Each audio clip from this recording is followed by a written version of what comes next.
नमस्कार।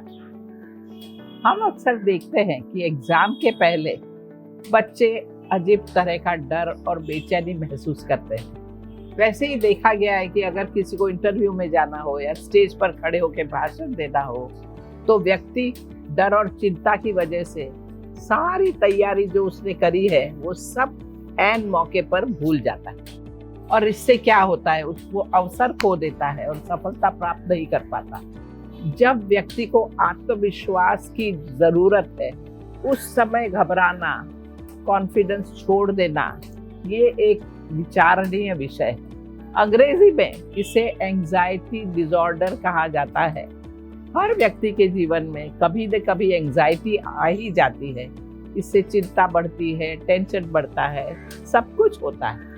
अब समझ लीजिए इसके लक्षण क्या है।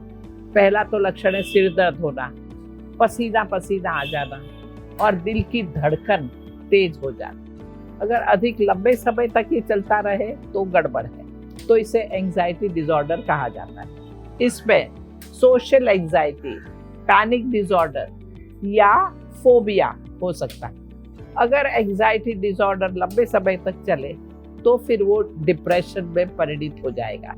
अगर आपको अक्सर एंजाइटी होती रहती है तो ये गलत है, ये चिंता का विषय है, क्योंकि इससे आपके पर्सनल, फैमिली, सोशल हर जगह प्रॉब्लम हो सकते हैं। एंजाइटी का एक मुख्य कारण है ओवर थिंकिंग, सोचते रहना पूर्ण समय। जो लोग अक्सर सोचते ही रहते हैं, डरते रहते हैं, चिंता करते रहते हैं, वहाँ ये एंजाइटी डिसऑर्डर और फिर सीवियर डिप्रेशन होना स्वाभाविक हो जाता है। रिसर्च में ये बताया गया है कि दूसरों की तुलना में जिनमें आत्मविश्वास की कमी होती है उन्हें ये डिसऑर्डर अक्सर होता है। एंजाइटी से मुक्ति अत्यंत आवश्यक है और इसका उपाय योग में है। योग में ऐसे कई तरीके हैं जिससे एंजाइटी से मुक्ति मिल सकती है और जिससे डिप्रेशन में ना आए ये देखा जा सकता है। ये सारे तरीकों में पहला है प्राणायाम।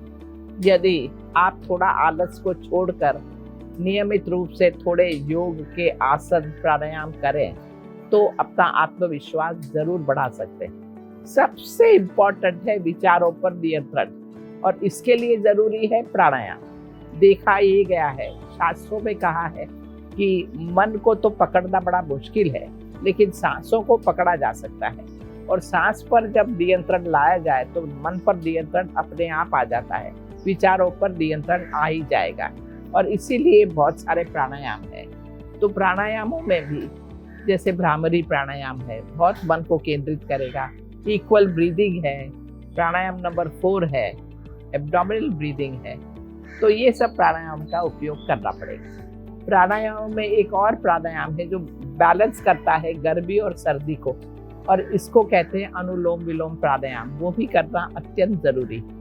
योग में ऐसे आसन है जो आत्मविश्वास बढ़ाते हैं और डिप्रेशन को दूर हटाते हैं। हम थोड़े ऐसे आसन की बात करेंगे। आसनों में जैसे धनुरासन, मार्जरी आसन, सेतुबंध आसन, शशांक आसन और उष्ट्रासन, ये अमुक आसन जरूरी है। योग के अनुसार ये एंजाइटी एक भावना है और भावनाएं तब पैदा होती है जब हम चीजें जैसी है वैसी स्वीकार नहीं कर पाते। हमें अब ये नक्की करना पड़ेगा कि जीवन में जो भी कुछ घटित हो रहा है, जो भी व्यक्ति के साथ हम डील कर रहे हैं, वो जैसा है वैसा उसे स्वीकारें, उसे बदलने की चेष्टा ना करें, जस्ट उन्हें स्वीकारें। जब कोई विचार, कोई सोच आपको परेशान कर रहा हो तो अपनी विवेक बुद्धि का उपयोग करें, क्योंकि इन भावनाओं से ऊपर है हमारी विवेक बुद्धि, इंटेलिजेंस, उसका उपयोग करना जरूरी है। अपने दिमाग को किसी भी कार्य में व्यस्त रखें। आपको ये समझना पड़ेगा कि कोई भी परिस्थिति, सिचुएशंस आपके बस में नहीं है, वो तो घटती है और वो तो घटेगी ही। इसीलिए उसके बारे में सोच कर आप व्याकुल या चिंतित हो जाएं, ये जरूरी है ही नहीं, करना ही नहीं है। योग में एक टेक्निक है जिसका नाम है प्रतिपक्ष भावना। इसे जीवन में अपनाएं। इस टेक्निक में जीवन में जो हो रहा है और आपके हिसाब से जो आप कर सकते हो उस पर ध्यान दें। ये परिस्थिति में आप क्या कर सकते हो। जो हो रहा है वो तो आपके हाथ में है नहीं, लेकिन इस परिस्थिति में आप क्या कर सकते हो, उधर आपका ध्यान जाना चाहिए और आपको वो चीज करनी चाहिए। और इसकी वजह से आप हर परिस्थिति में सकारात्मक विचार कर सके। डिफिकल्ट सिचुएशन के बारे में सोचने की जगह सॉल्यूशन पर ध्यान दें, समाधान पर ध्यान दें कि अब क्या करना है। दूसरी टेक्निक है कि ध्यान रखें कि कोई भी चीज को आप ऑब्जेक्टिवली देखें, एकदम मेरा मेरा की तरह ना देखें, वैराग्य की भावना लाएं। इस वैराग्य की भावना से अब बड़ी से बड़ी परिस्थिति को भी आसानी से देख सकेंगे, हैंडल कर सकेंगे बिना डिस्टर्ब हुए। योग के हिसाब से हमेशा याद रखो कि आप अपना कार्य पूरी ईमानदारी के साथ करेंगे और जहाँ तक उसका रिजल्ट है, उसका परिणाम है, वो ईश्वर पर छोड़ देंगे। कोई भी सिचुएशन को एक साक्षी भाव की तरह, एज अ थर्ड पर्सन की तरह देखना शुरू करें, ना कि मेरा है कर कर चिंतित हो जाए। तीसरा मुद्दा याद रखें कि हर पल हमेशा जागरूक रहें, अवेयर रहें। जब भी आप घबराहट महसूस करें, टेंशन महसूस करें, तो थोड़ा सा ईश्वर की ओर आपका लक्ष्य जाना चाहिए। उसको ध्यान में रखकर जीवन जिए। अपने खान पान पर जरा ध्यान दें। तला हुआ, पैकेट खोला खाया, बॉटल खोली पिया, ये सब रेडीमेड प्रोडक्ट्स, ये सब ना खाएं, तो इससे और टेंशन बढ़ता है। उसकी जगह सात्विक भोजन करें, जहाँ है ताज़े फल, सब्जियाँ, इन पर ज़्यादा ध्यान देकर इन्हें ज़रूर खाएं। एक और योग में तकनीक है जिसे कहते हैं त्राटक। आसन और प्राणायाम के साथ साथ ये एक चीज़ है त्राटक, जो आँखों के साथ संबंध रखता है, जिसके साथ हमारा ध्यान भी केंद्रित हो जाता है। ये ज़रूर करें, इससे बहुत फ़ायदा है।